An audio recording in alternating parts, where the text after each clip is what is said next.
आज की ये प्रेस कॉन्फ्रेंस 30 सितंबर 2024 को माननीय डॉक्टर करोड़ीलाल मीणा ने बीजेपी कार्यालय में प्रेस कॉन्फ्रेंस में मुझ पर झूठे इल्ज़ाम लगाए,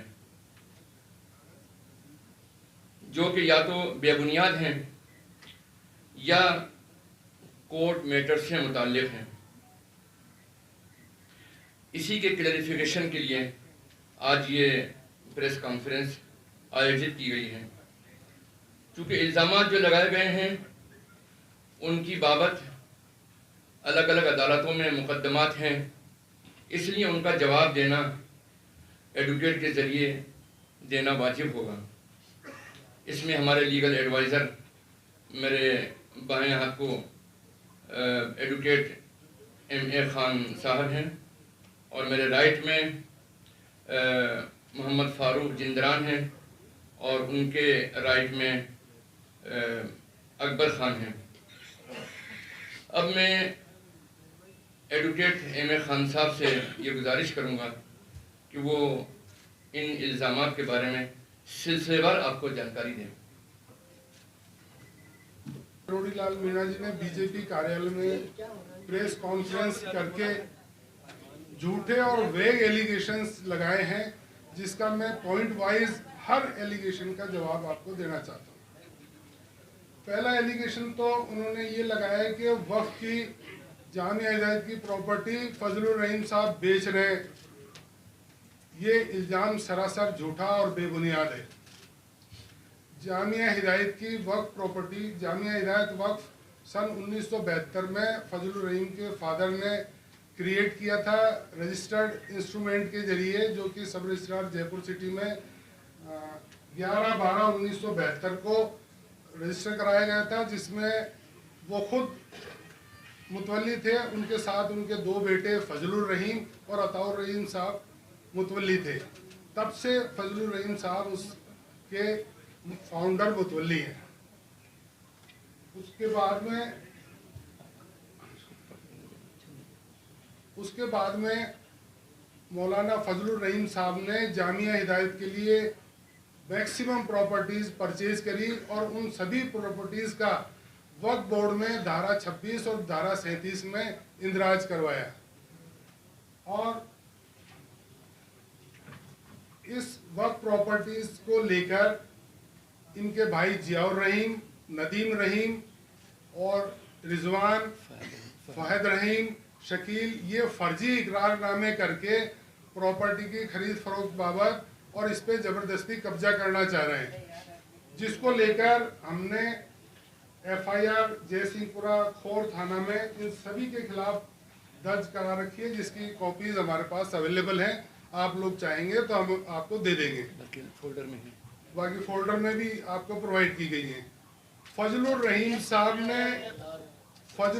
साहब ने कोई भी इकरारनामा, कोई भी सेल डीड या कोई भी एग्रीमेंट या कोई भी दस्तावेज किसी भी वक्त प्रॉपर्टी के बेचान बाबत एग्जीक्यूट नहीं किया गया।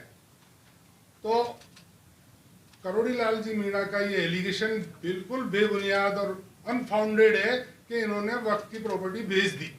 अगर उनके पास कोई सबूत हो तो वो पेश कर रहे हैं ओपनली। हम पेश कर रहे हैं। हमने जिन जिन लोगों ने फर्जी इकरारनामे करे उनके खिलाफ FIR दर्ज कराई, जो ट्रेस पास कर रहे हैं उनके खिलाफ FIR दर्ज कराई। तो वक्फ प्रॉपर्टी से मुतालिक हमने FIR दर्ज कराने के बाद में पब्लिक नोटिस भी अखबार में जारी पब्लिश करवाए हैं, जिसमें आम पब्लिक को नोटिस दिया है कि कोई भी आदमी जामिया हिदायत की प्रॉपर्टी किसी से भी परचेज नहीं है, कोई भी परचेज नहीं करे। कोई भी आदमी इंक्लूडिंग खुद फजलुर रहीम साहब भी जामिया हिदायत की प्रॉपर्टी नहीं बेच सकते। तो पब्लिक को हमने कॉशन किया है कि आप कोई भी प्रॉपर्टी मत खरीदिएगा। ये टाइम टू टाइम हमने बहुत सारे अखबारों में पब्लिश कराते रहे। और तो ये कि वक्फ की ज़मीन में बेची जा सकती है। और दूसरा मैं आपको कानूनी एतबार से बताऊं कि कोई भी प्रॉपर्टी अगर एक बार वक्फ कर दी जाती है तो उसका किसी भी तरह से बेचान नहीं किया जा सकता। ये धारा 51A वक्फ एक्ट के अंदर वॉइड ट्रांजैक्शन होता है। वॉइड ट्रांजैक्शन का मतलब ये होता है कि अगर कुछ भी लिखा पढ़ी कर लो आप, वो कागज जीरो वैल्यू है उसकी, वॉइड है वो, वॉइड एब इनिशियो होता है। तो कोई भी वक्फ प्रॉपर्टी कभी भी नहीं बेची जा सकती है, उसका ट्रांजैक्शन जीरो होता है।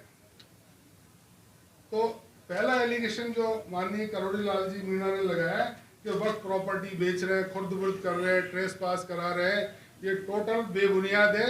हम तो उल्टे वक्फ प्रॉपर्टी को प्रोटेक्ट करने के लिए FIR भी दर्ज करवा रहे हैं और कोर्ट में केस भी कर रहे हैं। इन वक्फ प्रॉपर्टी से रिलेटेड वक्फ ट्रिब्यूनल में अभी केस पेंडिंग है, इसलिए इससे ज़्यादा डिटेल में इसके बारे में नहीं बता सकते।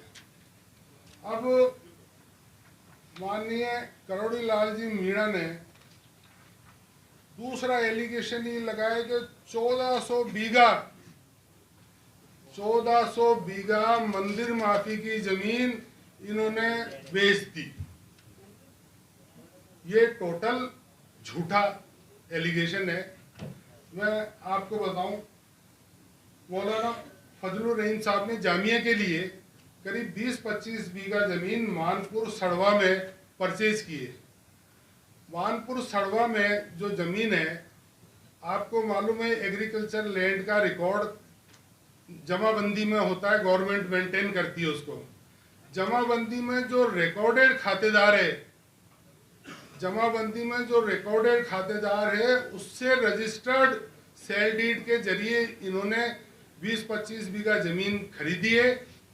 उसके बाद उसको रेवेन्यू रिकॉर्ड में नामांतरण करवा के जामिया के नाम दर्ज कराइए, जिसकी सेल डीड और नामांतरण के कागज हमारे पास ओरिजिनल मौजूद है। जमाबंदी, रजिस्टर्ड डॉक्यूमेंट और सेल डीड सब सारी मौजूद है। ये 1400 बीघा का फिगर मंदिर माफी की जमीन का टोटल फेक है, झूठा है। और इसके बारे में भी कलेक्टर, एडिशनल कलेक्टर नंबर 2 के यहाँ रेफरेंस पेंडिंग है, जो केस चल रहा है। मंदिर माफी की जमीन के लिए मैं आपको कानूनी स्थिति एक बार बता दूं। 1952 में Rajasthan land reforms and resumption of Jagir act 1952 आया था। उसमें जो भी जागीरदार थे उस वक्त, उनकी सबकी जागीरदारी खत्म करके गवर्नमेंट ने वो सारी जमीनें एक्वायर कर ली थी। सिर्फ उन जमीनों पर जो काश्तकार खेती कर रहे थे उनको खातेदारी राइट्स दिए गए थे, और उन खातेदारी राइट्स जिनको मिले थे उनको बेचने का अधिकार था उस प्रॉपर्टी का। उन खातेदारों से आगे जमीन खरीदी है, उसका मंदिर माफी से कोई लेना देना नहीं है। मंदिर माफी की जमीन तो 1952 के एक्ट के तहत गवर्नमेंट में वेस्ट हो गई। इसलिए माननीय करोड़ी लाल जी का ये एलिगेशन के मंदिर माफी की जमीन पे इन्होंने कब्जा कर लिया, ये टोटल फॉल्स और इनकरेक्ट स्टेटमेंट है, ट्वीट करनी पड़ती है। हमने मौलाना अब्दुल रहीम एजुकेशन ट्रस्ट और जामिया हिदायत ट्रस्ट का पिछले सालों में जो भी चंदा आया उसका government of India home ministry में पूरा अकाउंट्स दिया है, और पिछले 4 सालों में एक भी रुपया फॉरेन डोनेशन के तौर पर किसी भी कंट्री से नहीं आया है। ये बात समझ से बाहर है कि एक राजस्थान सरकार का कैबिनेट मंत्री बिना तथ्यों को वेरीफाई करे मन मर्जी आए जो स्टेटमेंट दे दे।